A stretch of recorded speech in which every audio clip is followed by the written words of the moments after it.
ಆ ಶತ್ರುಗಳನ್ನ ಓಡಿಸುವ ಬಲವನ್ನ ಕೊಟ್ಟಿದ್ದಾನೆ. ಹಲ್ಲೆಲೂಯಾ.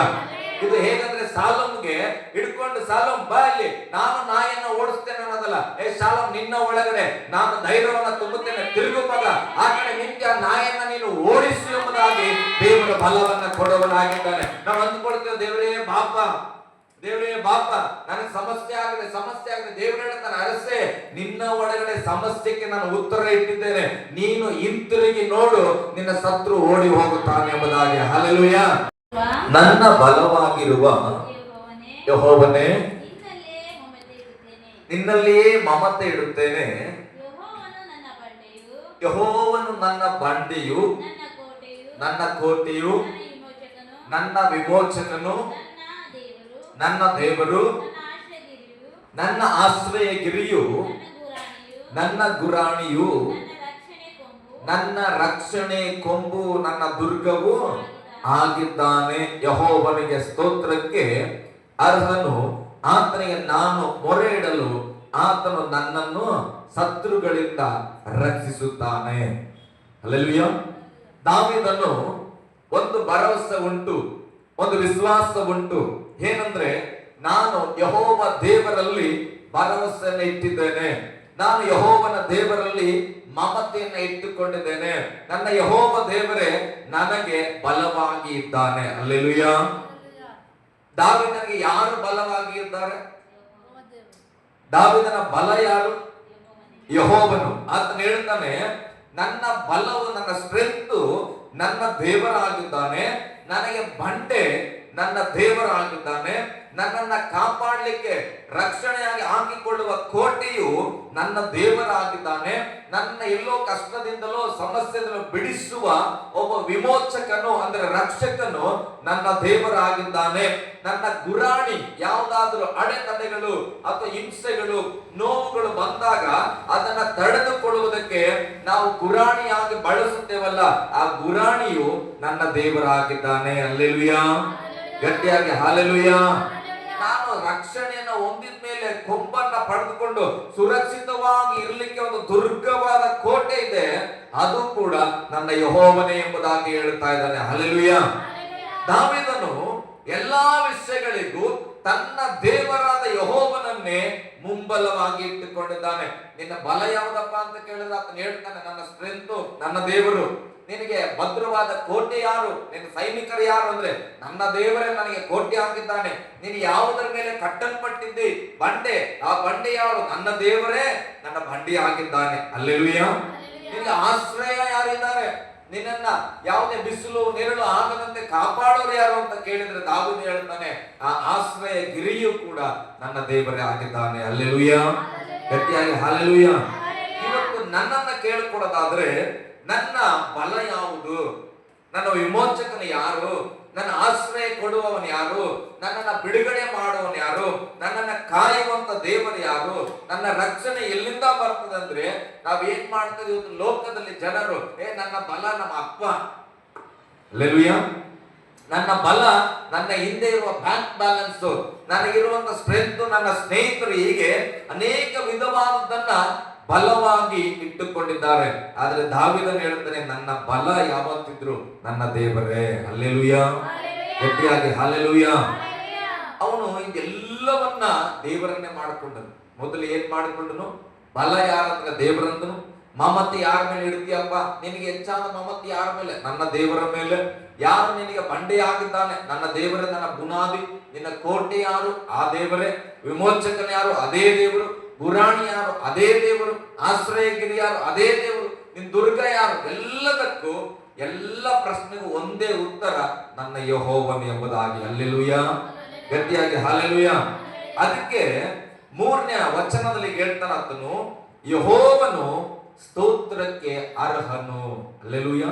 ದೇವರು ಯಾವಾಗಲೂ ಸ್ತೋತ್ರ ಹೊಂದ್ಕೊಳ್ಳಿಕ್ಕೆ ಯಾಕೆ ಯೋಗ್ಯನಂದ್ರೆ, ಆತನ ಇಷ್ಟೊಂದು ಕ್ವಾಲಿಟಿ ಉಳ್ಳಂತ ದೇವರಾಗಿದ್ದಾನೆ. ಒಬ್ಬ ಮನುಷ್ಯನ ನಂಬಿಕೆಸ್ಥಾನದ ಮನುಷ್ಯನಿದ್ರೆ ಅವನಿಗೆ ದೇವರು ಇಷ್ಟೆಲ್ಲವನ್ನ ಮಾಡುವ ಪ್ಯಾಕೇಜ್ ಆಗಿದ್ದಾನೆ. ಹಲ್ಲೆಲೂಯಾ. ಅದಕ್ಕೆ ದಾವೀದ ಅವನು ಮಾತು ಹೇಳ್ತಾನೆ, ಏನಂತ? ಆತನಿಗೆ ನಾನು ಮೊರೆ ಇಡಲು ಆತನು ನನ್ನನ್ನ ಶತ್ರುಗಳಿಂದ ರಕ್ಷಿಸುತ್ತಾನೆ. ಒಂದು ಆಮೇಲೆ ಹೇಳೋಣ. ಯಾವ ವ್ಯಕ್ತಿ ದಾವೀದನು ದೇವರ ಮೇಲೆ ಇಷ್ಟು ಮಮತೆ ಇಟ್ಟುಕೊಂಡು ವಿಶ್ವಾಸ ಇಟ್ಟಿದ್ದಾನೋ ಅವನಿಗೆ ಹೃದಯದಲ್ಲಿ ಒಂದು ನಂಬಿಕೆ, ನನ್ನ ಕಷ್ಟದಲ್ಲಿ ನಾನು ಪ್ರಾರ್ಥನೆ ಮಾಡಿದ್ರೆ ಆ ಸರ್ವಶಕ್ತನಾದ ಯೆಹೋವನು ನನಗೆ ಶತ್ರುಗಳಿಂದ ಬಿಡಿಸುತ್ತಾನೆ ಎಂಬುದಾಗಿ. ಹಲ್ಲೆಲೂಯ. ದೇವರನ್ನ ಇಷ್ಟು ಹೊಗಳ್ತಾ ಇದ್ದಾನಂದ್ರೆ ದಾವೀದನ ಪರಿಸ್ಥಿತಿ ಏನೋ ಇಕ್ಕಟ್ಟಲ್ಲಿ ಇರಬೇಕು. ಹಲ್ಲೆಲೂಯ. ಯಾರಿಗಾದ್ರೂ ಹೋಗಿ ನೀನ್ ಬಹಳ ಒಳ್ಳೆಯವನಪ್ಪ, ನೀನ್ ಬಿಟ್ರೆ ಯಾರಿಲ್ಲ, ನೀನ್ ಯಾವಾಗ್ಲೂ ಅಷ್ಟೇ, ನೀನ್ ಚೆನ್ನಾಗಿದ್ರಿ, ನೀನ್ ಒಳ್ಳೆ ಮನುಷ್ಯ, ಹಿಂಗೆ ಯಾವಾಗ್ಲೂ ಜಾಕ್ ಎರಿಸ್ತಾ ಇದ್ರಂದ್ರೆ ಅರ್ಥ ಆ ಮನುಷ್ಯನಿಂದ ಏನೋ ಎಲ್ಪನ್ನ ಬಯಸ್ತಾ ಇದ್ರಂತ, ಮನುಷ್ಯನ ಸ್ವಭಾವ. ಹಲ್ಲೆಲೂಯ. ಹಾಗೆ ಇಲ್ಲಿ ದಾವೀದನು ದೇವರ ಬಗ್ಗೆ ಇಷ್ಟು ಘನತೆ ಉಳ್ಳಂತ ಮಾತುಗಳನ್ನ ಆಡ್ತಾ ಇದ್ದಾನೆ, ಇಷ್ಟು ಭರವಸೆ ಉಳ್ಳ ಮಾತುಗಳನ್ನ ಆಡ್ತಾ ಇದ್ದಾನಂದ್ರೆ ಆ ಘನತೆ ಉಳ್ಳ ದೇವರಿಂದ ಏನನ್ನು ದಾವೀದನು ನಿರೀಕ್ಷೆ ಮಾಡುತ್ತಾ ಇದ್ದಾನೆ. ಹಲ್ಲೆಲೂಯ. ಹಾಗಾದ್ರೆ ದಾವೀದನ ಪರಿಸ್ಥಿತಿ ಏನು? 4ನೇ ವಚನ ಓದ್ರಿ. ಮೃತ್ಯು ಪಾಶಗಳು ನನಗೆ ಸುತ್ತಿಕೊಂಡವು, ಮೃತ್ಯು ಪಾಶಗಳು ನನಗೆ ಸುತ್ತಿಕೊಂಡವು, ನಾಶ ಪ್ರವಾಹವು ನನ್ನನ್ನು ನಡಗಿಸಿತು, ನಾಶ ಪ್ರವಾಹವು ನನ್ನನ್ನು ನಡಗಿಸಿತು, ಪಾತಾಳ ಪಾಶಗಳು ನನ್ನನ್ನು ಆವರಿಸಿಕೊಂಡವು. ನೋಡ್ರಿ, ಪಾತಾಳ ಪಾಶಗಳು ನನ್ನನ್ನು ಆವರಿಸಿಕೊಂಡವು, ಮರಣಕರವಾದ ಉರುಳುಗಳು ನನ್ನ ಎದುರಿನಲ್ಲಿ ಇದ್ದವು, ಮರಣಕರವಾದ ಉರುಳುಗಳು ನನ್ನ ಎದುರಿನಲ್ಲಿದ್ದವು. ಅಂತ ಕಷ್ಟದಲ್ಲಿ ನಾನು ಯೆಹೋವನಿಗೆ ಮೊರೆ ಇಟ್ಟನು, ಅಂತ ಕಷ್ಟದಲ್ಲಿ ನನ್ನ ಯೆಹೋವನಿಗೆ ಮೊರೆ ಇಟ್ಟೆನು, ನನ್ನ ದೇವರನ್ನು ಪ್ರಾರ್ಥಿಸಿದೆನು. ಹಲ್ಲೆಲೂಯ. ದಾವೀದನು ಕಷ್ಟವನ್ನ ವಿಮರ್ಶೆ ಮಾಡ್ತಾ ಇದ್ದಾನೆ. ಮೃತ್ಯು ಪಾಶ ಅಂದ್ರೆ ಮರಣದ ಪಾಶ, ಸಾವಿನ ಒಂದು ಹಗ್ಗ ನನ್ನನ್ನ ಸುತ್ತುಕೊಂಡಿದೆ. ನಾಶ ಪ್ರವಾಹವು ಈ ವ್ಯಕ್ತಿಯನ್ನ, ದಾವೀದನನ್ನ ನಾಶ ಮಾಡಲೇಬೇಕು ಅನ್ನುವ ರೀತಿಯಲ್ಲಿ ಒಂದು ದೊಡ್ಡ ಪ್ರವಾಹ ಆತನ ಮೇಲೆ ಬಂದು ದಾವೀದನು ನಡುಗಿದನು. ಹಲ್ಲೆಲೂಯ. ಅಂದ್ರೆ ನಾನು ಮರಣ ಒಂದು ಬಿಡುತ್ತೇನೆ, ಮೃತ್ಯು ಪಾಶ ಬಂದಿದೆ, ಸಮುದ್ರ ಬಂದು ನನ್ನನ್ನ ನಾಶ ಮಾಡಬಿಡ್ತದೆ ಅಂತ ಹೇಳಿ ದಾವೀದನು ಏನ್ ಮಾಡಿದ? ನಡುಗಿದ್ದಾನೆ. ಏನ್ ಮಾಡಿದ್ದಾನೆ ಪ್ರಿಯರೇ? ನಡುಗಿಸಿತ. ಆತ ನಡುಗಿದ್ದಾನೆ. ಪಾತಾಳದ ಪಾಶಗಳು ನನ್ನನ್ನ ಆವರಿಸಿಕೊಂಡಿದೆ. ಅಂದ್ರೆ ನರಕದ ಪಾತಾಳದ ಎಲ್ಲ ಪರಿಸ್ಥಿತಿ ಏನಾಗಿದೆ, ಇದನ್ನ ಆವರಿಸಲ್ಪಟ್ಟಂಗೆ ದಾವೀದನಿಗೆ ಫೀಲ್ ಆಗ್ತಾ ಇದೆ. ಅದ್ರ ಕಷ್ಟ, ಹೇಗೂ ನಾನು ಸತ್ತೋಗ್ಬಿಡುತ್ತೇನೆ, ಹೆಂಗು ಪ್ರವಾಹ ನನ್ನನ್ನ ಮುಳುಗಿಸಿಬಿಡುತ್ತದೆ, ನಾನು ಹೆಂಗು ನರಕದಲ್ಲಿ ಏನಾಗಿದ್ದೇನೆ, ಪಾತಾಳವು ನನ್ನನ್ನು ಆವರಿಸಿದೆ, ಅಂದ್ರೆ ಪಾತಾಳವು ನನ್ನನ್ನು ತೆಗೆದುಕೊಂಡು ಹೋಗಿ ಪಾತಾಳದ ಮಧ್ಯದಲ್ಲಿ ಇಟ್ಟುಕೊಂಡಿದೆ ಅನ್ನುವಂತ ಭಾವನೆಯನ್ನ ಆತನು ವ್ಯಕ್ತಪಡಿಸ್ತದೆ. ಅಂದ್ರೆ ಆತನ ನೋವು ಎಷ್ಟಿರಬೇಕು. ಹಲ್ಲೆಲೂಯ. ಮರಣಕರವಾದ ಉರುಳು ಅಂದ್ರೆ ಹಗ್ಗ, ನೇಣು ಹಾಕಿಕೊಳ್ಳುವ ಹಗ್ಗ ನನ್ನ ಎದುರಿನಲ್ಲಿ ಕಾಣಿಸ್ತಾ ಇದೆ. ಹಲ್ಲೆಲೂಯ. ಅಂದ್ರೆ ಯಾವ ಕಡೆ ದಿಕ್ಕಿನಲ್ಲಿ ನೋಡಿದ್ರು ಕೂಡ ದಾವೀದನಿಗೆ ಕಾಣಿಸ್ತಾ ಇರೋದು ಮರಣ ಒಂದೇ. ಈ ಕಡೆ ನೋಡಿದ್ರೆ ಏನಾಗ್ತದೆ, ಸಮುದ್ರ ಬಂದು ಏನೋ ನನ್ನನ್ನು ಅಪ್ಪಳಿಸ್ತದೆ ಅನ್ನೋ ರೀತಿಯಲ್ಲಿ ಹೇಳ್ತಾ ಇದ್ದಾನೆ. ಮೃತ್ಯು ನನ್ನನ್ನು ಸಾವು ಹುಡುಕೊಂಡು ಬಂದಿದೆ ಅಂತ ಹೇಳ್ತಾನ. ಪಾತಾಳವು ನನ್ನನ್ನು ಆವರಿಸಲಿಕ್ಕೆ ಕಾದುಕೊಂಡಿದೆ ಅಂತ ಹೇಳ್ತಾನ. ಕಣ್ಣು ತೆರೆದ್ರೆ ಮರಣದ ಹಗ್ಗವು ನನ್ನ ಎದುರಿನಲ್ಲಿದೆ. ಅಂತ ಕಷ್ಟದಲ್ಲಿ ನಾನು ಯೆಹೋವನಿಗೆ ಮೊರೆ ಇಟ್ಟೆನು. ಹಲ್ಲೆಲೂಯ. 4 ದಿಕ್ಕಲ್ಲ ಏನಿದೆ ಆತನಿಗೆ ಮರಣ ಕಾಣಿಸ್ತಾ ಇದೆ. ದಾವೀದನಿಗೆ ಏನಿದೆ? ಹಿಂದೆಗಡೆ ನೋಡಿದ್ರೆ ಮರಣ, ಮುಂದೆ ನೋಡಿದ್ರೆ ಮರಣ, ಎಡಗಡೆ ಬಲಗಡೆ ಎಲ್ಲ ಕಡೆಯಿಂದಲೂ ಕೂಡ ಸಾವು ಅನ್ನೋದನ್ನ ಬಿಟ್ರೆ ಆತನಿಗೆ ಆಯ್ಕೆನೆ ಕಾಣಿಸ್ತಾ ಇಲ್ಲ. ಭಯ ಹುಟ್ಟಿದೆ, ನಡುಗಿದ್ದಾನೆ. ಆದಂತ ಪರಿಸ್ಥಿತಿಯಲ್ಲಿ ಆತನು ಒಂದು ಮಾಡಿದ್ನು, ಯೆಹೋವನಿಗೆ ಪ್ರಾರ್ಥನೆ ಮಾಡಿದ್ನು. ಏನ್ ಮಾಡಿದ್ರಿ? ಪ್ರಾರ್ಥನೆ ಮಾಡಿದ್ರು. ಹಾಗಾದ್ರೆ ದಾವೀದ ಏನನ್ನ ನಮಗೆ ಕಲಿಸ್ತಾ ಇದ್ದಾನೆ?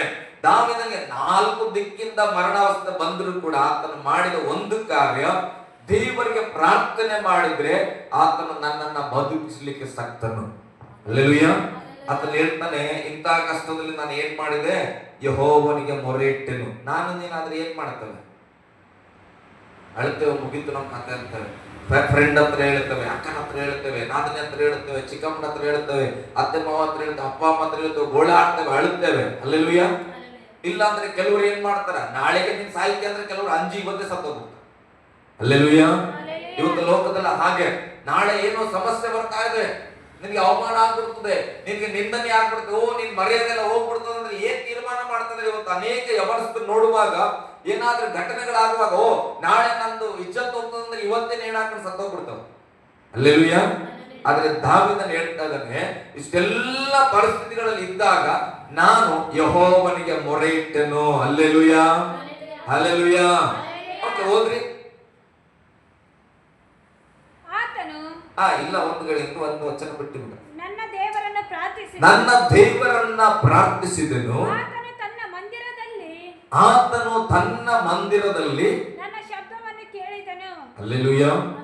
ನೋಡ್ರಿ, ದಾವೀದ ಎಲ್ಲಿ? ಭೂಮಿಲಿ ಅಂದ್ರೆ ಜೋರಾಗಿ ಭೂಮಿಲಿ, ಭೂಮಿಲಿ, ಮಂದಿರದ ಭೂಮಿಯಲ್ಲಿ, ಭೂಮಿಯಲ್ಲಿ ಆತನ ಪ್ರಾರ್ಥನೆ ಮಾಡಿದ್ರು. ದೇವರ ರಾಜ್ಯ ಎಲ್ಲಿದೆ? ದೇವರ ಲೋಕ, ಸ್ವರ್ಗ, ಪರಲೋಕ ಎಲ್ಲಿದೆ? ಭೂಮಿಯನ್ನ ಬಿಟ್ಟು ಬಹಳ ಮೇಲೆ. ಹಲ್ಲೆಲೂಯ. ದಾವೀದ ಹೇಳ್ತಾನೆ, ನನ್ನ ಕಷ್ಟದಲ್ಲಿ ನಾನೇನ್ ಮಾಡಿದೆ? ದೇವರಿಗೆ ಮೊರೆ ಇಟ್ಟೆ, ದೇವರಿಗೆ ಪ್ರಾರ್ಥನೆ ಮಾಡಿದೆ, ನನ್ನ ದೇವರನ್ನು ಪ್ರಾರ್ಥಿಸಿದನು.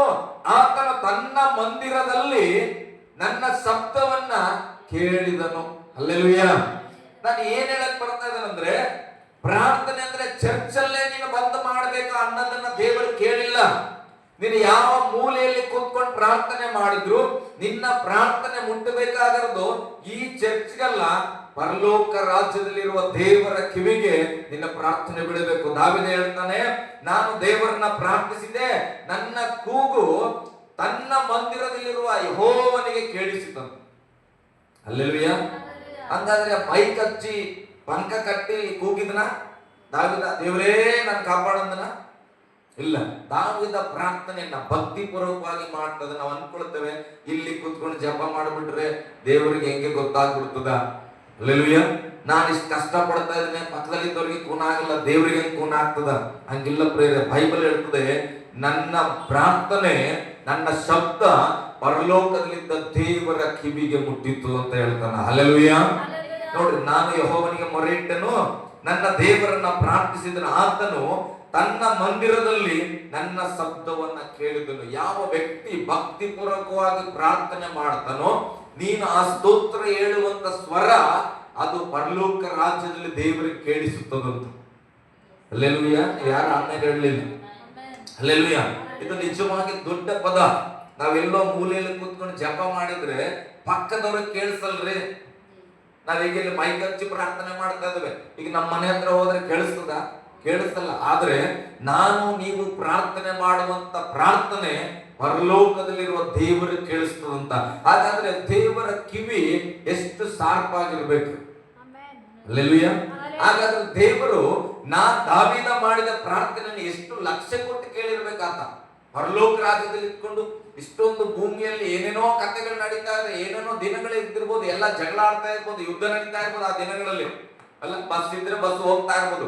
ಅಷ್ಟು ಶಬ್ದಗಳ ಮಧ್ಯದಲ್ಲಿ ದಾವೀದ ಒಬ್ಬ ಕಣ್ಣೀರಿನ ಪ್ರಾರ್ಥನೆ ಮಾಡ್ತಾ ಇದ್ರೆ ಅವನ ಪ್ರಾರ್ಥನೆ ದೇವರಿಗೆ ಕೇಳಿಸ್ತದಂದ್ರೆ ಒಬ್ಬ ಭಕ್ತನ ಪ್ರಾರ್ಥನೆ ಮಾಡುವಂತ ವಿಷಯ ದೇವರಿಗೆ ಎಷ್ಟು ಪ್ರಾಮುಖ್ಯ ಅಂತ ಯೋಚನೆ ಮಾಡಿ. ಹಲ್ಲೆಲೂಯ. ನಮಗೆ ಅನಿಸ್ತದೆ, ಅವೇ ನಂಗೆ ಸುಮ್ಮನೆ ಮಾಡ್ತಾರೆ ಪ್ರಾರ್ಥನೆ ಅನ್ನಬಹುದು ನಾನು, ಅಥವಾ ನಾನು ಪ್ರಾರ್ಥಿಸುವಾಗ ಕೆಲವರು ಅನ್ನಬಹುದು, ಮಾತ್ರ ಸುಮ್ಮನೆ ಸ್ತೋತ್ರ ಸ್ತೋತ್ರ ಅಂತಾರಂತ. ಆದ್ರೆ ನಾನು ನಿಜವಾಗಿ ನಂಬಿಕೆ ಸ್ತೋತ್ರ ಮಾಡಿದ್ರೆ ದೇವರು ಲಕ್ಷ್ಯ ಕೊಟ್ಟು ಕಿವಿಗೊಡುವವನಾಗಿದ್ದಾನೆ. ಏನೋ ನನ್ನ ಮಗ ಕೆಳಗಡೆ ಮಾತಾಡ್ತಾ ಇದ್ದಾನೆ. ಹಲ್ಲೆಲೂಯ. ಅದಕ್ಕೆ ಆತನ ಹೇಳ್ತಾನೆ, ನನ್ನ ಕೂಗು ಆತನ ಸನ್ನಿಧಿಗೆ ಸೇರಿ ಕೇಳಿಸ್ತಂತ. ಇಲ್ಲಿ ಪ್ರಾರ್ಥನೆ ಮಾಡಿದ್ದು ದೇವರ ಸನ್ನಿಧಿಗೆ ಸೇರಿ ಕೇಳಿಸಿತಿ ಎಂಬುದಾಗಿ. ಹಲ್ಲೆಲೂಯ. ಗಟ್ಟಿಯಾಗಿ ಹಲ್ಲೆಲೂಯ. ಓಕೆ. ಈಗ ದಾವೀದನ ಪ್ರಾರ್ಥನೆ, ಭೂಮಿಯಲ್ಲಿ ಮಾಡಿದ ಪ್ರಾರ್ಥನೆ ಪರಲೋಕದ ದೇವರ ಆ ಸನ್ನಿಧಿಗೆ ಮುಟ್ಟಿತ್ತು, ದೇವರ ಕಿವಿಗೆ ಕೇಳಿಸಿತ್ತು. ಆಗ ದೇವರು ಏನ್ ಮಾಡ್ಲಿಕ್ಕಿದ್ದಾನೆ? ಮುಂದೆ ಓದೋಣ. ಆಗ ಆತನಿಗೆ, ಯಾರಿಗೆ? ದೇವರಿಗೆ ಸಿಟ್ಟೇರಿದ್ದರಿಂದ ಹಲ್ಲೆಲೂಯ. ದಾವೀದ ಒಬ್ಬ ನನ್ನ ಹಾಗೆ ನಿನ್ನ ಹಾಗೆ ಸಾಮಾನ್ಯವಾದ ಒಬ್ಬ ಮನುಷ್ಯ. ಕಷ್ಟದಲ್ಲಿ ಅದನ್ನ, ದುಃಖದಲ್ಲಿ ಅದನ್ನ, ಸಾಯುವ ಪರಿಸ್ಥಿತಿಯಲ್ಲಿ ಆತನ ಒಂದು ಸಣ್ಣ ಪ್ರಾರ್ಥನೆ ಮಾಡಿದ್ರೆ ಆ ಪ್ರಾರ್ಥನೆ ಯೆಹೋವನ ಕಿವಿಗೆ ಬಿದ್ದಾಗ ಸತ್ಯವೇದದಲ್ಲಿ ಆತನು ಮರೆಯಲ್ಪಡ್ತಾನೆ. ದೇವರಿಗೆ ಸಿಟ್ಟೇರಿದ್ದರಿಂದ ಭೂಮಿಯು ಗಡಗಡನೆ ಕಂಪಿಸಿತ್ತಂತೆ. ಹಲ್ಲೆಲೂಯ. ಒಬ್ಬ ಭಕ್ತನ ಪ್ರಾರ್ಥನೆ ಎಷ್ಟು ಪ್ರಬಲವಾಗಿದೆ, ಒಬ್ಬ ಭಕ್ತನ ಪ್ರಾರ್ಥನೆ ಎಷ್ಟು ಬಲವುಳ್ಳದಾಗಿದೆ ಅಂತ ಅರ್ಥ ಮಾಡಿಕೊಡ್ರಿ. ಪ್ರಾರ್ಥನೆ ಮಾಡುವ ದಾವೀದನ ಜಾಗದಲ್ಲಿ ನೀನಿರಬಹುದು, ನಾನಿರಬಹುದು. ನಾನು ನೀನು ದಾವೀದನ ಹಾಗೆ ಒಬ್ಬ ಸಣ್ಣ ಯವನಸ್ಥನಾಗಿರಬಹುದು, ಬಲಹೀನನಾಗಿರಬಹುದು, ಕುರಿ ಕಾಯ್ದ ವ್ಯಕ್ತಿ ಆಗಿರಬಹುದು. ಆದ್ರೆ ನಾನು ಪ್ರಾರ್ಥನೆ ಮಾಡುತ್ತಾ ಇದ್ದೇನಲ್ಲ, ಆ ದೇವರು ನನ್ನ ಹಾಗೆ ನಿನ್ನ ಹಾಗೆ ಸಣ್ಣ ಮನುಷ್ಯನಲ್ಲ. ಹಲ್ಲೆಲೂಯ. ಪ್ರಾರ್ಥನೆ ಮಾಡುವವರು ನಾವು ಸಣ್ಣವರಾಗಿದ್ದೇವೆ, ಆದ್ರೆ ನಮ್ಮ ಪ್ರಾರ್ಥನೆಯನ್ನ ಕೇಳುವ ದೇವರು ದೊಡ್ಡ ದೇವರಾಗಿದ್ದಾನೆ. ಹಲ್ಲೆಲೂಯ. ಆತನಿಗೆ ಸಿಟ್ಟೇರಿದ್ದರಿಂದ ಭೂಮಿಯು ಗಡಗಡನೆ ಕಂಪಿಸಿತು, ಪರ್ವತಗಳ ಬುಡಗಳು ನಡುಗಿ ಕದಲಿದವು. ಆತನ ಮೂಗಿನಿಂದ ಹೊಗೆಯು ಬಂದಿತು, ಆತನ ಬಾಯಿಂದ ಅಗ್ನಿ ಜ್ವಾಲೆಯು ಹೊರಟು ಸಿಕ್ಕಿದ್ದೆಲ್ಲವನ್ನು ದಹಿಸಿ ಕೆಂಡವನ್ನಾಗಿ ಮಾಡಿತ್ತು ಎಂಬುದಾಗಿ. ಹಲ್ಲೆಲೂಯಾ. ದೇವರ ಕೋಪ ಇದ್ರೆ ಎಷ್ಟು ಭಯಂಕರವಾಗಿದೆ ಯೋಚನೆ ಮಾಡಿ. ಇದನ್ನು ಮನೆಯಲ್ಲಿ ಹೋದಾಗ 7ನೇ ವಚನದಿಂದ ಅನೇಕ ವಚನಗಳನ್ನು ಓದ್ರಿ. ದೇವರಿಗೆ ಒಂದು ಸಲ ಕೋಪ ಬಂದ್ರೆ ಆತನ ಉಸಿರಿನಲ್ಲಿ ಬೆಂಕಿ ಬಂತಂತೆ. ಹಲ್ಲೆಲೂಯಾ. ಗಟ್ಟಿಯಾಗಿ ಹಲ್ಲೆಲೂಯಾ. ಆತನ ಬಾತಿನಿಂದ ಅಗ್ನಿ ಜ್ವಾಲೆ ಹೊರಟು ಬಂದಿದ್ದು, ಅದು ಅನೇಕ ವಿಷಯಗಳನ್ನ ದಹಿಸಿತು ಎಂಬುದಾಗಿ ಹೇಳ್ತದ. ಹಲ್ಲೆಲೂಯಾ. ಗಟ್ಟಿಯಾಗಿ ಹಲ್ಲೆಲೂಯಾ. ಹಾಗಾದ್ರೆ ನಾನು ಏನ್ ಹೇಳಕ್ ಬರ್ತಾ ಇದ್ದೇನೆ, ನಿನ್ನ ಪ್ರಾರ್ಥನೆಯನ್ನ ಯಾರು ಗೌರವ ಕೊಡ್ತಾರೋ ಇಲ್ಲವೋ, ನಿನ್ನ ಪ್ರಾರ್ಥನೆಗೆ ಯಾರು ರೆಸ್ಪೆಕ್ಟ್ ಕೊಡ್ತಾರೋ ಇಲ್ಲವೋ, ನಿನ್ನ ಪ್ರಾರ್ಥನೆ ನಂಬಿಕೆಯ ಪ್ರಾರ್ಥನೆ ಅಂತ ಯಾರು ಅಂದುಕೊಳ್ತಾರೋ ಇಲ್ಲವೋ ಗೊತ್ತಿಲ್ಲ. ನಿನ್ನ ಪ್ರಾರ್ಥನೆ ಯಾರಿಗೆ ಹಿತವಾಗಿ ಕೇಳಿಸ್ತದೋ, ಕರಕಸವಾಗಿ ಕೇಳಿಸ್ತದೋ ಗೊತ್ತಿಲ್ಲ. ಆದ್ರೆ ನಿನ್ನ ಪ್ರಾರ್ಥನೆಯನ್ನು ಕೇಳುವ ದೇವರಿಗೆ ಅದು ಇಂಪಾಗಿದೆ ಪ್ರಿಯರೇ. ಹಲ್ಲೆಲೂಯಾ. ಯಾರು ಲಕ್ಷ್ಯ ಕೊಟ್ಟಿಲ್ಲ ಅಂದ್ರು ನಿನ್ನ ಪ್ರಾರ್ಥನೆಗೆ ಯೆಹೋವ ದೇವರು ಲಕ್ಷ್ಯ ಕೊಡುವವನಾಗಿದ್ದಾನೆ. ಹಲ್ಲೆಲೂಯಾ. ಗಟ್ಟಿಯಾಗಿ ಹಲ್ಲೆಲೂಯಾ. ಓಕೆ, 20ನೇ ವಚನ ಹೋದ್ರೆ ಹೆಂಗೆ? ಯೆಹೋವನು ನೋಡ್ರಿ, ದಾವೀದ ಹೇಳ್ತಾನೆ, ಯೆಹೋವನು ನನ್ನ ನೀತಿಗೆ ಸರಿಯಾಗಿ. ಯಾರ ನೀತಿಗೆ ಸರಿಯಾಗಿ? ಓಕೆ, ದಾವೀದನು ಭೂಮಿಯಲ್ಲಿದ್ದಂತ ಒಬ್ಬ ವ್ಯಕ್ತಿ, ಮನುಷ್ಯನು, ನಾರ್ಮಲ್, ನನ್ನ ಹಾಗೆ ನಿನ್ನ ಹಾಗೆ ಮಣ್ಣಿನಿಂದ ಉತ್ಪತ್ತಿಯಾಗಿ ದೇವರ ಶ್ವಾಸ ಹೊಂದಿದವನು. ಆತನು ಕೂಡ ನನ್ನ ನಿನ್ನ ಹಾಗೆ ತಾಯಿಯ ಗರ್ಭದಿಂದ ಜನಿಸಿದವನು.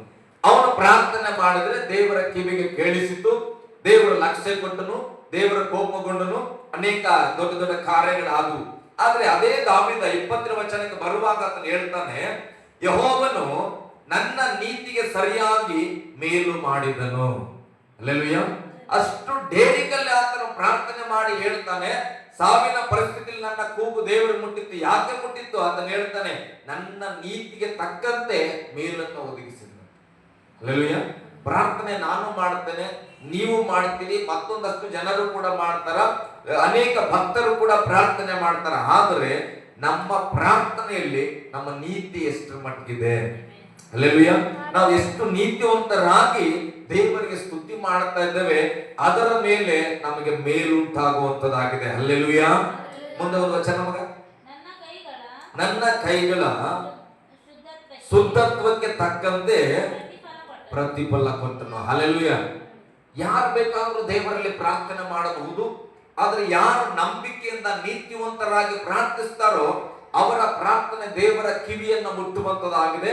ಆ ಪ್ರಾರ್ಥನೆಗೆ ದೇವರು ತಕ್ಕ ಮೇಲನ್ನ ಒದಗಿಸುವ ಆತನು. ಇಲ್ಲಿ ವಾಕ್ಯ ಬರೆಯಲ್ಪಟ್ಟಿದೆ, ಕರ್ತನ ಮುಂದೆ ನಿಮ್ಮನ್ನ ತಗ್ಗಿಸಿಕೊಡ್ರಿ, ಆಗಲಾತ ನಿಮ್ಮನ್ನ ಮೇಲಕ್ಕೆ ತರುವನು. ಮೇಲಕ್ಕೆ ತರುವುದಂದ್ರೆ ಬ್ಲೆಸ್ಸಿಂಗ್ಸ್, ಆಶೀರ್ವಾದಗಳು, ಘನತೆ ಉಳ್ಳ ಜೀವಿತ, ಕೊರತೆ ಇಲ್ಲದಂತ ಜೀವಿತ, ಸಮೃದ್ಧಿಕರವಾದ ಜೀವಿತವನ್ನ ಕೊಡುವುದನ್ನ ಮೇಲಕ್ಕೆ ತರುವುದು ಅಂತ ನಾವು ಕರೀತೇವೆ. ಹಾಗೆ ಆಗ್ಬೇಕಾದ್ರೆ ನೀನು ನೀತಿಗೆ ಸರಿಯಾಗಿ ಪ್ರಾರ್ಥನೆ ಮಾಡುವುದನ್ನ ಕಲಿಬೇಕು. ನಿನ್ನ ಕೈಗಳ ಶುದ್ಧತ್ವ, ನನ್ನ ಕೈಯನ್ನ ಎಷ್ಟು ಪರಿಶುದ್ಧವಾಗಿ ಇಟ್ಕೊಳ್ತೇನೋ ಅದಕ್ಕೆ ತಕ್ಕಂತೆ ದೇವರ ಪ್ರತಿಫಲವನ್ನ ಕೊಡುವವನಾಗಿದ್ದಾನೆ. ಹಲ್ಲೆಲೂಯಾ. ಗಟ್ಟಿಯಾಗಿ ಹಲ್ಲೆಲೂಯಾ. ಮತ್ತೆ 21ನೇ ವಚನ ನಾನು ಮುಗಿಸ್ತೇನೆ, ಬೇಗ ಬೇಗ. ಯೆಹೋವನ ಮಾರ್ಗವನ್ನೇ ಅನುಸರಿಸದೆನಲ್ಲ, ಯೆಹೋವನ ಮಾರ್ಗವನ್ನೇ ಅನುಸರಿಸಿದೆನಲ್ಲ, ನನ್ನ ದೇವರನ್ನು ಬಿಟ್ಟು ದುಷ್ಟನಾಗಲಿಲ್ಲವಲ್ಲ. ದಾವೀದನ್ ನೋಡ್ರಿ, ಒಂದು ಕಡೆ ಮರಣ ಇದೆ, ಒಂದು ಕಡೆ ಸಮಸ್ಯೆ ಇದೆ, ಜಪ ಮಾಡೋಣ. ಆದ್ರೆ ಇನ್ನೊಂದು ಕಡೆ ಆತನ ಹೇಳ್ತಾರ, ಮೊದ್ಲು ಏನ್ ಹೇಳಿದ್ರಪ್ಪ, ನನಗೆ ಬಹಳ ಕಷ್ಟ, ಈ ಕಡೆಯಿಂದ ಸಾವು, ಈ ಕಡೆಯಿಂದ ಸಾವು, ಈ ಕಡೆಯಿಂದ ಸಾವು, ಆ ಕಡೆಯಿಂದ ಸಾವು, ಎಲ್ಲ ಕಡೆಯಿಂದ ಮರಣಾವಸ್ಥೆ ಕಾಣ್ತಾ ಇದೆ, ಇದು ಕಷ್ಟವನ್ನ ಹೇಳಿದ್ರು. ಆಮೇಲೆ 20ನೇ ವಚನದಲ್ಲಿ ಬರುವಾಗ ನನ್ನ ನೀತಿಗೆ ಸರಿಯಾಗಿ ಮೇಲು ಮಾಡಿದ್ರು, ನನ್ನ ಶುದ್ಧತ್ವಕ್ಕೆ ತಕ್ಕಂತೆ ಪ್ರತಿಫಲ ಕೊಟ್ಟನು. ಆತನು ಹೇಳ್ತಾನೆ, ಯೆಹೋವನ ಮಾರ್ಗವನ್ನೇ ಅನುಸರಿಸಿದ್ದೇನೆ. ಹಲ್ಲೆಲೂಯಾ. ಆತನು ಯಾರ ಮಾರ್ಗ ಅನುಸರಿಸನು? ದೇವರ ಮಾರ್ಗವನ್ನೇ ಅನುಸರಿಸಿದ್ದೇನೆ, ನನ್ನ ದೇವರನ್ನ ಬಿಟ್ಟು ನಾನು ದುಷ್ಟನಾಗಲಿಲ್ಲವಲ್ಲ. ಹಲ್ಲೆಲೂಯಾ. ಆಮೇಲೆ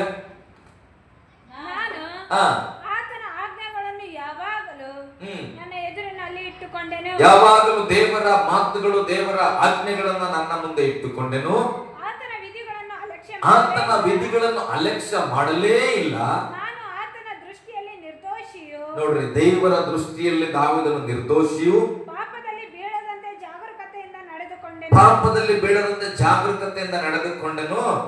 ಆದುದರಿಂದ ನಾನು ನೀತಿವಂತನು ನಿರಪರಾಧಿ ಎಂದು ನೋಡಿ ಯೆಹೋವನು ತಕ್ಕ ಪ್ರತಿಫಲ ಕೊಟ್ಟನು. ಹಲ್ಲೆಲೂಯ. ದಾವೀದನಿಗೆ ದೇವರು ಪ್ರತಿಫಲ ಕೊಡುವಾಗ ದಾವೀದನು ನೀತಿವಂತನ ಪರಿಶುದ್ಧನ ಅಂತ ನೋಡಿ ಪ್ರತಿಫಲ ಕೊಟ್ಟನಂತ. ಹಲ್ಲೆಲೂಯ. ಹಾಗಾದ್ರೆ ನಾವು ಎಷ್ಟು ಸೌಭಾಗ್ಯವಂತರು. ನಾವು ಪಾಪಿಗಳೇ ಆಗಿದ್ವಿ, ನಮಗೆ ನೀತಿನೇ ಗೊತ್ತಿದ್ದಿಲ್ಲ, ನಮಗೂ ಕೂಡ ದೇವರು ರಕ್ಷಣೆಯ ಪ್ರತಿಫಲ ಕೊಟ್ಟಾನ. ಹಲ್ಲೆಲೂಯ. ದಾವೀದನಿಗೆ ಕೊಡುವಾಗ ದಾವೀದನ ನೀತಿವಂತನ ಪರಿಶುದ್ಧನ ಅಂತ ಪರೀಕ್ಷೆ ಮಾಡಿ ಆಮೇಲೆ ಪ್ರತಿಫಲ ಕೊಟ್ಟರಂತ. ಆದ್ರೆ ನನಗೂ ನಿನಗೂ ಪ್ರತಿಫಲ ಕೊಡುವಾಗ, ರಕ್ಷಣೆಯನ್ನು ಕೊಡುವಾಗ ನಾವು ಒಳ್ಳೆಯವರ ಕೆಟ್ಟವರಂತ ನೋಡದೆ ಕೆಟ್ಟವರಾಗಿದ್ರು ಕೂಡ ರಕ್ಷಣೆಯನ್ನು ತೆಗೆದ ಪ್ರತಿಫಲವನ್ನ ಕೊಟ್ಟಿದ್ದಾನೆ. ಹಲ್ಲೆಲೂಯ. ಹಾಗಾದ್ರೆ ದಾವೀದನಿಗಿಂತಲೂ ದೇವರು ನಮ್ಮ ಮೇಲೆ ಎಷ್ಟು ಪ್ರೀತಿಯನ್ನು ಇಟ್ಟಾನೆ. ಹಲ್ಲೆಲೂಯ. ದಾವೀದನಿಗೆ ಆತ ನೀತಿ ಮೇಲೆ ಪ್ರತಿಫಲ, ನಾವು ನೀತಿವಂತರ ಅಲ್ಲದೆ ಇದ್ದಾಗಲೇ ನಮಗೆ ರಕ್ಷಣೆಯ ಪ್ರತಿಫಲ, ವಿಮೋಚನೆಯ ಪ್ರತಿಫಲ ನಮಗೆ ದೊರಕಿದ್ದು ಪ್ರಿಯರೇ. ಹಲ್ಲೆಲೂಯ. ನಾನು ಏನ್ ಹೇಳಕ್ ಬರ್ತಾ ಇದ್ದೇನೆ, ಅಂತ ದಾವೀದನು ಕಷ್ಟದಲ್ಲಿ ಜಪ ಮಾಡಿದ್ರು, ದೇವರಲ್ಲಿ ಪ್ರಾರ್ಥನೆ ಮಾಡಿದ್ರು. ಅವನು ಹೇಳಿದ್ದನ್ನ ಮರ್ತು ಹೋಗ್ಬೇಡ್ರಿ, ಆತನ ಎಲ್ಲಾ ದಿಕ್ಕಿನಲ್ಲಿ ಏನಿದೆ, ಸಮಸ್ಯೆ ಇದೆ, ಮರಣ ಇದೆ. ಈಗ ಆತನ ದೇವರಲ್ಲಿ ಇಷ್ಟೆಲ್ಲ ಪ್ರಾರ್ಥನೆ ಮಾಡಿದ ಮೇಲೆ 37ನೇ ವಚನ ಓದೋಣ. ನನ್ನ ಶತ್ರುಗಳನ್ನು ಏನಂತ ಮೊದಲಲ್ಲಿ ಏನಂತ ಹೇಳಿದ್ರು? ನನ್ನ ಶತ್ರುಗಳು ಏನಾಗಿರೋ, ಮೇಲ್ಗಡೆ ಏನಂತ ಹೇಳಿದ್ರು? ಶತ್ರುಗಳು ಹೆಚ್ಚಾಗಿರ. ಹಲ್ಲೆಲೂಯ. ನಾನು 3ನೇ ವಚನ, ಯೆಹೋವನಿಗೆ ನಾನು ಮೊರೆ ಇಟ್ಟನು, ಯೆಹೋವನು ನನ್ನ ಪ್ರಾರ್ಥನೆಯನ್ನು ಕೇಳಿ ಆತನು ನನ್ನನ್ನು ಶತ್ರುಗಳಿಂದ ರಕ್ಷಿಸುತ್ತಾನೆ. ಪ್ರಾರ್ಥನೆ ಮಾಡಿದ ಏನಂತ ಆತನು? ನನಗೆ ಶತ್ರುಗಳು ಹೆಚ್ಚಾಗಿದ್ದಾರೆ, ಮರಣಾವಸ್ಥೆ ಬಂದಿದೆ, ದೇವರಿಗೆ ಜಪ ಮಾಡ್ತಾ ಇದ್ದಾನೆ, ದೇವರು ನನ್ನನ್ನ ಶತ್ರುಗಳಿಂದ ರಕ್ಷಿಸುತ್ತಾನೆ. ವಿಶ್ವಾಸದ ಮಾತು ಏನಂತ 3ನೇ ವಚನದಲ್ಲಿ? ನನ್ನನ್ನ ಶತ್ರುಗಳಿಂದ ರಕ್ಷಿಸುತ್ತಾನೆ. ತೆಗೆದು ನೋಡಿರ್ಬೇಕಾದ್ರೆ, ಯೆಹೋವನ ಸ್ತೋತ್ರಕ್ಕೆ ಅರ್ಹನು, ಆತನು ನಾನು ಮೊರೆ ಇಡಲು ಆತನು ನನ್ನನ್ನು ರಕ್ಷಿಸುತ್ತಾನೆ. ರಕ್ಷಿಸುತ್ತಾನ ಏನೋ ನೋಡೋಣ ಅಂತನ ಪ್ರೇಯರ್ ಮಾಡುವಾಗ ಆತನ ಒಂದು ನಂಬಿಕೆ ಉಂಟು. ದೇವರು, ನಾನು ಪ್ರಾರ್ಥನೆ ಮಾಡ್ತಾ ಇದ್ದೇನೆ, ದೇವರು ಶತ್ರುಗಳಿಂದ ನನ್ನನ್ನ ರಕ್ಷಣೆ ಮಾಡುತ್ತಾನೆ, ನಂಬಿಕೆ ಮಾಡುತ್ತಾನಂತ. ಈಗ ಪ್ರಾರ್ಥನೆ ಮಾಡಿದ್ರು, ಓಕೆ, ಸ್ತೋತ್ರ. 37ನೇ ವಚನಕ್ಕೆ ಬರ್ತಾ ಇದ್ದೇವೆ. ಈಗ ದಾವೀದನು ಹೇಳ್ತಾ ಇದ್ದಾನೆ, ನನ್ನ ಶತ್ರುಗಳನ್ನ ಹಿಂದಟ್ಟಿ ಹಿಡಿದುಕೊಳ್ಳುವೆನು. ಈಗ ಪ್ರೇಯರ್ ಮಾಡಿದವ ಏನಂತ ಹೇಳ್ಬೇಕಿತ್ತು ಇಲ್ಲಿ ಅಂದ್ರೆ, ದೇವರು ನನ್ನನ್ನ ಶತ್ರುವಿಂದ ಬಿಡಿಸಿದನು ಅಂತ ಹೇಳ್ಬೇಕು. ಹಲ್ಲೆಲೂಯ. ಆದ್ರೆ ದಾವೀದ ಏನಂತ ಹೇಳ್ತಾನ? ನನ್ನ ಶತ್ರುಗಳನ್ನ ಹಿಂದಟ್ಟಿ ನಾನೇ ಹಿಡಿದುಕೊಳ್ಳುವೆನು. ಹಲ್ಲೆಲೂಯ. ನೋಡ್ರಿ, ದೇವರುಗಳಲ್ಲಿ ದೇವರು ನನ್ನ ದೇವರು, ರಾಜಾದಿ ರಾಜನು, ದೇವಾದಿ ದೇವರಾಗಿರುವಂತ ಸರ್ವಶಕ್ತನಾದ ದೇವರು ಬಿಡುಗಡೆ ಕೊಡುವ ವಿಧಾನವೇ ಬೇರೆ. ಆದ್ರೆ ಬೇರೆ ಆಗಿದ್ರೆ ನಾವಾದ್ರೆ ಏನ್ ಮಾಡ್ತೇವೆ? ನಾಯಿ ಬರ್ತಾ ಇರ್ತದೆ, ಒಂದು ಉದಾಹರಣೆಗೆ ನಮ್ಮ ಸಾಲನ್ನ ಓಡಿಸ್ಕೊಂಡು ಬಂದ್ಬಿಡ್ತು ಅಂತ ಇಟ್ಕೊಂಡು, ಅವಾಗ ಓಡಿ ಅಂಜಿ ಬರ್ತಾನ, ಚಿಕ್ಕಪ್ಪ ನಾಯಿ ಓಡಿಸ್ಕೊಂಡು ಬರ್ತಾ ಇದೆ ಅಂದ್ರೆ ನಾವೇನ್ ಮಾಡ್ತೇವೆ? ಬಾಯಿ ಅಂತ ಹೇಳತನ ಇಟ್ಕೊಂಡು ನಿಮ್ ಭಾಷೆಯಲ್ಲಿ ಓಡಿಸ್ಬಿಡ್ತೇವೆ ನಾಯಿನ. ಅಲ್ಲಲ್ಲಿ ಹೋಗ ಕಡೆ ಅಂತ ಹೇಳಿ ತೆಗೆದು ಓಡಿಸ್ಬಿಡ್ತೇವೆ. ಹಂಗೆ ಮಾಡ್ತೇವೆ ಇಲ್ಲ? ಈಗ ದಾವೀದನಿಗೂ ಕೂಡ ಹಾಗೆ ಶತ್ರುಗಳು ಹಿಂದಟ್ಟಿ ಬಂದಾರ, ಎಲ್ಲ ದಿಕ್ಕಲ್ಲಿ ಬಂದ್ಬಿಟ್ಟಾರ. ಈಗ ದೇವರು ಪ್ರಾರ್ಥನೆ ಮಾಡ್ತಾ ಇದ್ದ ದಾವೀದನು, ದೇವರು ಏನ್ ಮಾಡ್ಬೇಕಿತ್ತು? ದಾವೀದನನ್ನು ಎತ್ಕೊಂಡು ಶತ್ರುಗಳನ್ನ ಓಡಿಸ್ಬೇಕಿತ್ತು. ಆದ್ರೆ ದೇವರು ಏನ್ ಮಾಡ್ತಾ ಇದ್ದಾನೆ? ದಾವೀದನಿಗೆ ನಾನು ನಾಯಿ ಓಡಿಸಿ ಸಾಲವನ್ನ ಇಟ್ಕೊಂಡಂಗೆ ಮಾಡ್ತಾ ಇಲ್ಲ. ದೇವರು ದಾವೀದನಿಗೆ ಆ ಶತ್ರುಗಳನ್ನ ಓಡಿಸುವ ಬಲವನ್ನ ಕೊಟ್ಟಿದ್ದಾನೆ. ಹಲ್ಲೆಲೂಯ. ಇದು ಹೇಗಂದ್ರೆ, ಸಾಲಮ್ಗೆ ಹಿಡ್ಕೊಂಡು ಸಾಲಂ ಬಾ ಇಲ್ಲಿ, ನಾನು ನಾಯಿಯನ್ನ ಓಡಿಸ್ತೇನೆ ಅನ್ನೋದಲ್ಲ. ಸಾಲಂ, ನಿನ್ನ ಒಳಗಡೆ ನಾನು ಧೈರ್ಯವನ್ನ ತುಂಬುತ್ತೇನೆ, ತಿರುಗು ಮಗ, ಆ ಕಡೆ ನಿಂತ ನಾಯಿಯನ್ನ ನೀನು ಓಡಿಸು ಎಂಬುದಾಗಿ ದೇವರ ಬಲವನ್ನ ಕೊಡುವನಾಗಿದ್ದಾನೆ. ನಾವು ಅಂದ್ಕೊಳ್ತೇವೆ, ದೇವರೇ ಬಾಪ ನನಗೆ ಸಮಸ್ಯೆ ಆಗಿದೆ. ದೇವರು ಹೇಳ್ತಾನೆ, ಅರಸೆ, ನಿನ್ನ ಒಳಗಡೆ ಸಮಸ್ಯೆಗೆ ನಾನು ಉತ್ತರ ಇಟ್ಟಿದ್ದೇನೆ, ನೀನು ಹಿಂತಿರುಗಿ ನೋಡು, ನಿನ್ನ ಶತ್ರು ಓಡಿ ಹೋಗುತ್ತಾನೆ ಎಂಬುದಾಗಿ. ಹಲ್ಲೆಲೂಯ. ಗಟ್ಟಿಯಾಗಿ ಹಲ್ಲೆಲೂಯ. ಅದಕ್ಕೆ ಆತನು ಹೇಳ್ತಾನೆ, ನನ್ನ ಶತ್ರುವನ್ನ ಹಿಂದಟ್ಟಿ ನಾನೇ ಹಿಡಿದುಕೊಳ್ಳುತ್ತೇನೆ. ಹಲ್ಲೆಲೂಯ. ಇಲ್ಲಿವರೆಗೆ ಹೆಂಗೆ ಓಡ್ ಬಂದನ? ಜಪ ಮಾಡಕ್ಕಿಂತ ಮುಂಚೆ ಅಯ್ಯೋ ಶತ್ರು ಬಂದನ ಅಂತ ಓಡ್ಕೊಂಡು ಬಂದನ. ಈಗ ಜಪ ಮಾಡಿದ್ಮೇಲೆ ಆತನ ಹೇಳ್ತಾನ, ಯಪ್ಪ ಪ್ರೇಯರ್ ಮಾಡಿನಿ, ದೇವ್ರ ಹೆಂಗೋ ಶತ್ರುನ ಓಡಿಸ್ತಿರ್ತಾನ, ನಾನು ಹೀಗೆ ಹೋಗ್ಬಿಡ್ತೇನೆ ಅನ್ಬೇಕು. ಆದ್ರೆ ದಾವೀದ ಪ್ರಾರ್ಥನೆ ಮಾಡಿದ ಮೇಲೆ ಹೇಳ್ತಾನ, ಜಪ ಮಾಡಿದ್ದೇನೆ, ಈಗ ನಾನು ಏನ್ ಮಾಡ್ತೇನೆ, ಹಿಂತಿರುಗಿ ಹೋಗಿ ಆ ಶತ್ರುವನ್ನ ನಾನು ಹಿಡಿದುಕೊಳ್ತೇನೆ. ಹಲ್ಲೆಲೂಯ, ಗಟ್ಟಿಯಾಗಿ ಹಲ್ಲೆಲೂಯ. ಪ್ರಾರ್ಥನೆಗೆ ಇರತಕ್ಕಂತ ಬಲ ಎಂತದ್ದು ಗೊತ್ತಾ? ನಂಬಿಕೆಯ ಪ್ರಾರ್ಥನೆಯನ್ನ ಮಾಡಿದ್ರೆ ಎದುರಿ ಓಡು ಹೋಗುವ ನೀನು ಆ ಎದುರಿದ ವಿಷಯಗಳಿಗೆ ಎದುರಾಗಿ ಬರುವಂತ ದೇವರು ನಿನ್ನನ್ನು ಬಲಪಡಿಸಲಿಕ್ಕಿದ್ದಾನೆ. ಹಲ್ಲೆಲೂಯ. ಇಲ್ಲಿ ಮತ್ತೆ ಓದೋಣ ಮುಂದೆ. ಹಾಗೆ ಅವರನ್ನು ಇಲ್ಲದಂತೆ ಮಾಡುವವರೆಗೂ, ಸೂಪರ್, ಇದು ದೇವರು ಹೇಳ್ತಾ ಇರೋದಲ್ಲ. ಯಾವ ವ್ಯಕ್ತಿ ಅಂಜಿದನೋ ಪರಿಸ್ಥಿತಿಗೆ, ಯಾವ ವ್ಯಕ್ತಿ ಮರಣಕ್ಕೆ ಅಂಜಿದನೋ, ಆತನು ದೇವರ ಸನ್ನಿಧಿಯಲ್ಲಿ ಕೂತು ಪ್ರಾರ್ಥನೆ ಮಾಡಿದಾಗ, ದೇವರಿಗೆ ಆ ಪ್ರಾರ್ಥನೆ ಮುಟ್ಟಿದಾಗ ಒಂದು ಉತ್ತರ ದೊರಕುತ್ತದೆ. ಆ ದಾವೀದ ಹೇಳ್ತಾನೆ, ನನ್ನನ್ನ ಯಾರು ಭಯಪಡಿಸಿದ್ರಲ್ಲ ಅವರನ್ನ ಹಿಡಿದು ಇಲ್ಲದಂತೆ ಮಾಡುವವರೆಗೆ ನಾನು ವಾಪಸ್ ಬರಂಗಿಲ್ಲ. ಹಲ್ಲೆಲೂಯ. ನಿನ್ನ ಜೀವಿತದಲ್ಲೂ ಕೂಡ ನಾನು ಹೇಳ್ತೇನೆ, ಈಗ ನಾನೊಬ್ಬ ಸೇವಕ ಆಗಿರ್ಬೋದು, ನಿನ್ನ ಕುಟುಂಬದ ಲೈಫ್ ಆಗಿರ್ಬೋದು, ಕುಟುಂಬದ ಪರಿಸ್ಥಿತಿ ಆಗಿರ್ಬೋದು, ಇವತ್ತು ಬಹಳ ಕಷ್ಟ ಆಗಿ ಅಂಜಿ ಹೋಗಿರ್ಬೋದು. ಆದ್ರೆ ದೇವರ ಸನ್ನಿಧಿಯಲ್ಲಿ ಕೂತ್ಕೊಂಡು ಪ್ರಾರ್ಥನೆ ಮಾಡು. ದೇವರು ನಿನಗೆ ಬಲವನ್ನ ಕೊಟ್ರೆ, ಯಾವುದನ್ನ ನೋಡಿ ಅಂಜಿದ್ಯೋ ಅದನ್ನ ಹಿಂತಿರುಗಿ ಓಡಿ ಹೋಗಿ ಅದು ಇಲ್ಲದಂತೆ ಮಾಡುವವರೆಗೆ ಹಿಂತಿರುಗಿ ಮಾಡ್ಬೇಕು. ಹಲ್ಲೆಲೂಯ. ದಾವೀದ ಹೇಳ್ತಾನೆ, ಆ ಶತ್ರುಗಳನ್ನು ಇಲ್ಲದಂತೆ ಮಾಡುವವರೆಗೆ ನಾನು ವಾಪಸ್ ಬರೋದಿಲ್ಲ. ಹಲ್ಲೆಲೂಯ, ಗಟ್ಟಿಯಾಗಿ ಹಲ್ಲೆಲೂಯ. ಓಕೆ, ಮುಂದೆ ಹೋದ್ರಿ.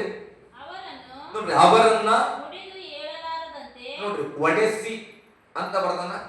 ನಾನು ದೇವ್ರ ಕೈಯಿಂದ ಅವ್ರು ಒಡಿಸಿ ಹೇಳಿದಂತೆ ಮಾಡಿ ಅಂತಾನ ಇಲ್ಲ. ಅವನು ಹೇಳ್ತಾನೆ, ಈಗ ನಾನೇನ್ ಮಾಡ್ತಾನೆ, ಶತ್ರುಗಳನ್ನ ನಾನೇ ಅವರನ್ನ ಒಡೆದು ಹೇಳಲಾರದಂತೆ ಮಾಡುವೆನು. ಅಂದ್ರೆ ಅವನ ನಂಬಿಕೆ ಏನ್ ಗೊತ್ತಾ?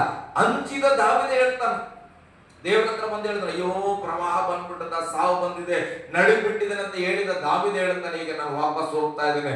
ಯಾಕೆ? ಶತ್ರುಗಳನ್ನ ಹಿಡಿದು ಒಡೆದು ಅವರು ಹೇಳಲಾರದಂತೆ ಮಾಡುವೆನು. ಆಮೇಲೆ ಯಾರು? ಶತ್ರುಗಳು ನನ್ನ ಪಾದದ, ದೇವರ ಪಾದದ ಕೆಳಗಲ್ಲ. ದಾವೀದ ಹೇಳ್ತಾನೆ, ಈಗ ನಾನು ಅವ್ರನ್ನ ಹೊಡೆಯುವೆನು, ಅವರು ನನ್ನ ಪಾದದ ಕೆಳಗೆ ಬೀಳುವರು. ಹಲ್ಲೆಲೂಯ. ಇದು ಯಾರ ಮಾತು ಗೊತ್ತಾ? ನಂಬಿಕೆಯಲ್ಲಿ ಪ್ರಾರ್ಥನೆ ಮಾಡಿದವನ ಒಂದು ಧೈರ್ಯದ ಮಾತು ಇದಾಗಿರ್ತದೆ. ಕಾರಣ, ನನಗೆ ಯುದ್ಧ ಮಾಡುವ ಅಧಿಕಾರ ದೇವರು ಕೊಟ್ಟಿದ್ದಾನೆ. ಹಲ್ಲೆಲೂಯ. ಓಕೆ, ಮುಂದೊಂದು ವಚನ. ನೀನು ನನಗೆ ಯುದ್ಧಕ್ಕಾಗಿ ದೇವ್ರು ಏನ್ ಮಾಡನ್ನ, ದಾವೀದನ ಪ್ರಾರ್ಥನೆ ಮಾಡಿದಾಗ ಯುದ್ಧಕ್ಕಾಗಿ ದಾವೀದನ ನಡುಕಟ್ಟನ ದೇವರು ಬಿಗಿಯಲ್ಪಟ್ಟನಂತ. ಹೋಗ್ ಮಗ, ನಾನ್ ನಿನ್ಗೆ ಏನ್ ಮಾಡಿದ್ದೆ, ಗಟ್ಟಿಯಾಗಿ ನಿನ್ನ ನಡುವನ್ನ ಕಟ್ಟಿದ್ದೇನೆ, ಹೋಗಿ ಯುದ್ಧ ಮಾಡು. ಹಲ್ಲೆಲೂಯ. ಪ್ರಾರ್ಥನೆ ಏನ್ ಗೊತ್ತಾ? ನಾವು ಯಾವ್ದಾದ್ರೂ ಸಮಸ್ಯೆಗಳು ಬಂದಾಗ ಹೆಚ್ಚಾಗಿ ಪ್ರಾರ್ಥನೆ ಮಾಡಿದ್ರೆ ಅದು ಏನನ್ನ ಸೂಚಿಸ್ತದೆ ಗೊತ್ತಾ? ದೇವರ ಸನ್ನಿಧಿಯಲ್ಲಿ ನಮ್ಮ ನಡುವನ್ನ ಕಟ್ಟಿಕೊಂಡಂತೆ. ಹಲ್ಲೆಲೂಯ. ದೇವರ ಸನ್ನಿಧಿಯಲ್ಲಿ ನಮ್ಮ ನಡುವನ್ನ ಕಟ್ಟಿಕೊಳ್ಳುವ, ಸತ್ಯವೆಂಬ ನಡುವನ್ನ ಕಟ್ಟಿಕೊಂಡು ನಾವು ಬಲಗೊಳ್ಳುವಂಥದ್ದು. ಆಮೇಲೆ ಎದುರಾಳಿಗಳನ್ನ ಕುಗ್ಗಿಸಿ ನನಗೆ ಅಧೀನ ಮಾಡಿದ್ದಿ. ಆಮೇಲೆ ನನ್ನ ಶತ್ರುಗಳನ್ನು ಬೆಂಗೊಟ್ಟು ಓಡ ಮಾಡಿದ್ದಿ. ನನ್ನ ಹಗೆಯವರನ್ನ ನಿರ್ಮೂಲ ಮಾಡುವೆನು, ಅವರು ಕೂಗಿಕೊಂಡರೂ ರಕ್ಷಿಸುವವನಿಲ್ಲ. ಹಲ್ಲೆಲೂಯ. ದೇವರ ಮಕ್ಕಳಿಗೆ ವಿರುದ್ಧವಾಗಿ ಸಮಸ್ಯೆಗಳು ಬರಬಹುದು, ಆದ್ರೆ ದೇವರ ಮಕ್ಕಳೇನಾದ್ರು ಪ್ರಾರ್ಥನಾ ಪೂರ್ವಕವಾಗಿ ಬಲ ಒಂದು ಹಿಂತಿರುಗಿದ್ರೆ ಆ ಶತ್ರುಗಳನ್ನ ರಕ್ಷಿಸ್ಲಿಕ್ಕೆ ಯಾರಿಲ್ಲ ಅಂತ. ಹಲ್ಲೆಲೂಯ, ಗಟ್ಟಿಯಾಗಿ ಹಲ್ಲೆಲೂಯ. ದಾವೀದನಿಗೆ ಸಮಸ್ಯೆ ಬಂದಾಗ ದೇವರು ಬಲ ಒದಗಿಸಿದ್ರು. ಈಗ ದೇವರ ಬಲದಲ್ಲಿ ದಾವೀದ ಹಿಂತಿರುಗಿ ಅವರನ್ನ ಓಡಿಸುವಾಗ ಶತ್ರುಗಳಿಗೆ ಬಲ ತಂದು ಕೊಡುವುದಕ್ಕೆ, ರಕ್ಷಣೆ ಮಾಡೋದಕ್ಕೆ ಯಾರು ಇಲ್ಲ ಎಂಬುದಾಗಿ. ಹಲ್ಲೆಲೂಯ. ಮುಂದೆ ಒಂದು ವಚನ.